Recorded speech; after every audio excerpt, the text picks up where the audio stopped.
a day preparing for SaaSiest Digital. Well, twice, I suppose, huh? Yeah, twice. So let's get it going and let's get some experience in this. So Daniel, can you tell us what's happened during the day? Have we moved anywhere forward here in our planning?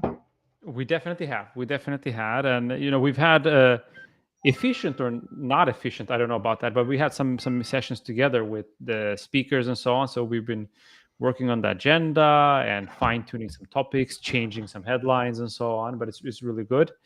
We've Could you also had. share with me some of the new headlines that you have here for SaaSiest Digital? Absolutely. So, for example, we had a session today with Ingrid Ødegaard, VP of Product at Indie Riot. So they have a community-based platform. So anybody building communities, you should go and check them out. It's really good. Yes, I know we use Slack, but they have another tool for this. And with Ingrid, we've been talking about how the world changes, the customers' needs are changing. How do you make sure from a product perspective you always stay top of mind and you always become relevant? And she has this framework Yeah. that she's gonna bring to SaaSiest. And I'm gonna actually cheat a little bit and read inside my notes here and in the agenda, but it's called Move Fast, Adjust and Pivot: 5 tips for adapting your product to the market needs. All And right. she has this Sounds neat good. little framework of how you can work fast and quickly and so on. So I think that's really interesting. Cool. And yeah, we had lots of these sessions today, just from with most of them to confirm, with some others just to adjust a little bit. Absolutely. What And have you find been up the to? What have you been up to all day? yeah, that's a good question. I just want to say as well, if you are listening, please make a shout out in the chat so we know who you are. Well, what have we been doing today? Well, for instance, we have prepared some material for our speakers so they can go out and promote that they're going to speak. So hopefully you will see that in the feed quite soon. Also, a thing that we just recently did here is also to send out some information to our partners so they can help to spread the word as well. So we hope that they will send out information about the event to their networks. So a little bit around that. Yeah, and I think we've also done. Obviously we always talk about content. Content is being the reason why you guys want to hang out with us, and it was really nice to see today that we essentially filled our podcast calendar Yeah, for the next 3 months almost. someone were complaining that they couldn't find the time. I don't know, until mid-November or something. So Right. I think you will see that we're gonna up our game when it comes to the podcast. So we released one last Friday, and we are planning to release one tomorrow as well with Göran, the CEO at EcoOnline, and we have one already recorded, and we're gonna record another one tomorrow night. So, and who's that gonna be then? It is with Kyle Poyar. I don't know if I say his last name right, but Oh, it's really hard, so yeah. probably not. Yeah. But if you have done any reading on anything PLG, I dare to claim that this gentleman is Mr. PLG from OpenView right now. He has a fantastic. Oh, here we go. He No, has a yeah. That's just you. yeah, it's I me. just saw the chat, but he will join us. Long story short, he will join us for SaaSiest Digital, and he will talk about the new era of PLG. So everybody got comfortable with the term PLG, but a lot has happened. This is a framework that wasn't invented yesterday. It's been around for almost a decade. And what does PLG mean? You say it like Pr- everybody knows it. Product-led growth. All right. So And what's that? typically people are used to, you have a product and then you have your salespeople go out and push it. Like they bust the phones, they send the emails, they go to events and so on. That's typical sales-led growth. So your sales is the main driver. And then some time ago, there was a motion called marketing-led growth, where your marketing team is creating this demand and driving traffic to your site. And I hate to use the phrase, but in simple terms, marketing makes and creates that initial I want to know more, I want to have, and then you plug in your salespeople. But it's very heavily driven by marketing. And product-led growth is something that everybody's trying to figure out, where the product does the sales on its own. So a perfect example is, for example, Zoom.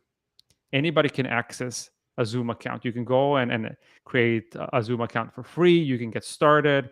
The product will guide you through the process. And then if you send a Zoom link to somebody else, the product sells itself. If they don't have it, then they will have to create an account and access it and so on. And there's so many different motions of product-led growth and how you could use that. Yeah, Because usually it's a bottom-up effect, right? So the actual users, they start using it, and then eventually it can grow to something that the whole organization applies. Exactly. There's so many great tools. Like my favorite tool of all times that you and I couldn't live without is Calendly. Yeah, it's a really good tool, Yeah. but is that actually the best tool? Maybe it is. I mean, it's It like saves for us me, a I lot of feel time. productivity wise, it's just Yeah, amazing. yeah, because And we used a free version, then we upgraded and so on, but the product sold itself to us eventually. yeah, Yeah. absolutely. And what it Yeah. does for us is that we need to sync our calendars, right? So it's really hard, if I would say what times I am available and Daniel says what times he's available, and then we need to match that with a third and a fourth person, it would be really hard, right? And since Yeah. we're doing sort of everything together, we come in pairs. So what we do with Calendly is that Calendly figures out what times we both are available, and anyone could schedule the time that works. And since we're also planning, we have our slots for podcast recording, we have slots for other types of events. So it's really handy. It makes us productive. Right. On a completely different note, you've probably seen us wear our great t-shirts and so on, and we've upped our swag game, as you can see here at Thomas. I've been joking with him all day. He looks like a PGA golfer. Like he should join the tour. Should probably not join the tour. Yeah. But I'm liking the hat, Thomas. Like, is Okay, there gonna, like, can people access this? Will we make this available, or is this a Daniel Thomas thing?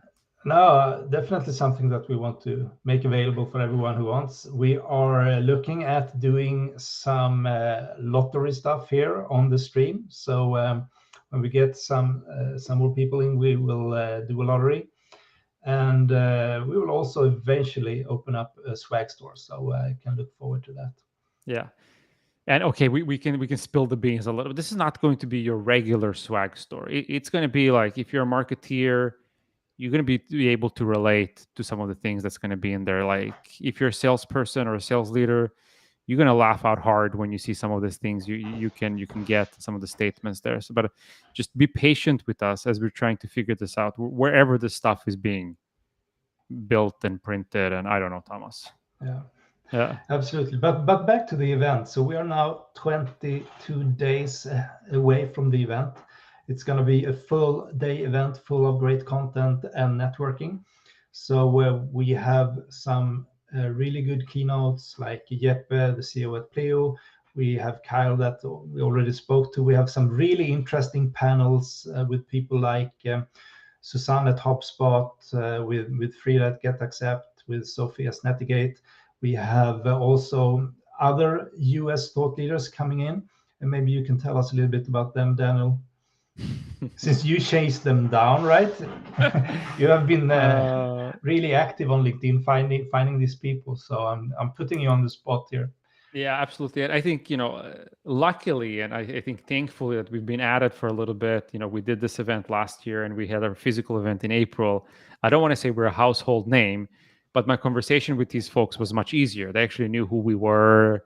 Some of them had actually heard about us, and some of them had directly or indirectly attended some of our events or seen some of the material. So it was a little bit easier. But what we've tried to do, like always, is look inside the community and see what are the main topics that are relevant for you guys. And then once we know that, we go out and chase speakers. So, for example, demand generation is a hot potato and hot topic, one of the top conversations in our community. And people want to know all things about demand generation. And there were a couple of things that we identified stood out a little bit. One was, if you go from a typical lead focus exercise where your organization is all about capturing leads, and now you realize, but we need to build for the future as well. How do we build demand?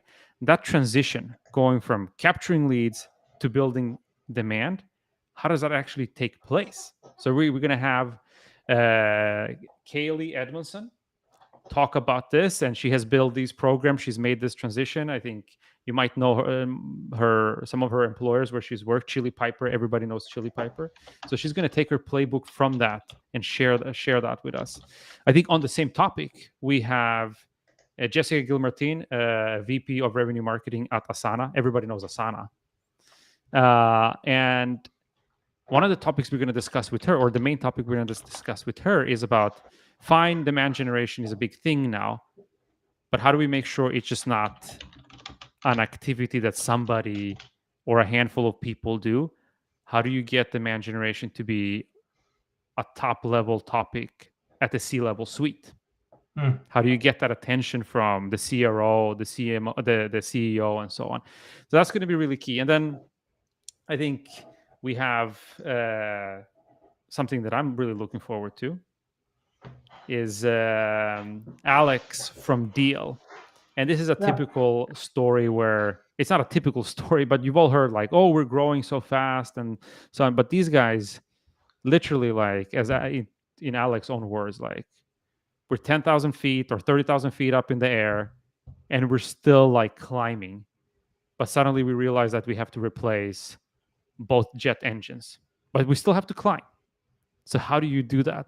What's the pressure it puts on the organization when you're in this hyper growth mode? It's all nice and dandy when you feel like, oh, we're growing, the ARR is there, there's more people there. But what does it take from an organization to actually not break under all this pressure? So there's lots of great topics there. And now to something completely different. So you might have heard of our TikTok challenge, and let's see where we are. So this is Daniel's account, if you want to see. So you see here we're up to 3, 4, 5, 6, a little bit more than 10 videos so far. I haven't calculated the total number of views, but I mean, it's not that bad. What do you have? 15 followers, 40 likes, which is the best.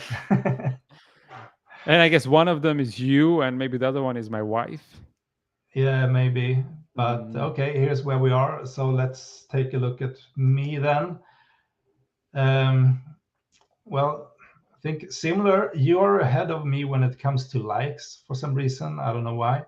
I think we have because my about content the is same more number interesting. Yeah, I think you're a little bit ahead of me actually, but I mean it's a long way to go.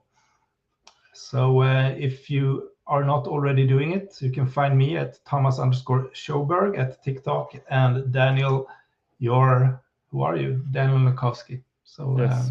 yeah. And actually, all jokes aside, this has been a really great experiment for us because we wanted to make sure that we tested this out with our personal accounts so we don't burn the SaaS Nordic account. No. And I see you've been burning it. I've been burning it.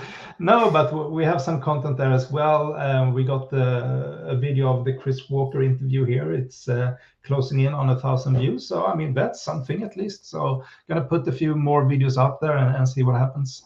Yeah. So I think we're starting to figure it out. And there's great power in this. But I think what we haven't figured out is like it takes a lot of time.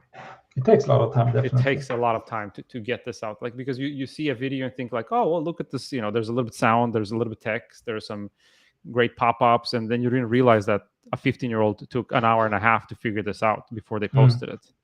Yeah, that's what we need to figure out.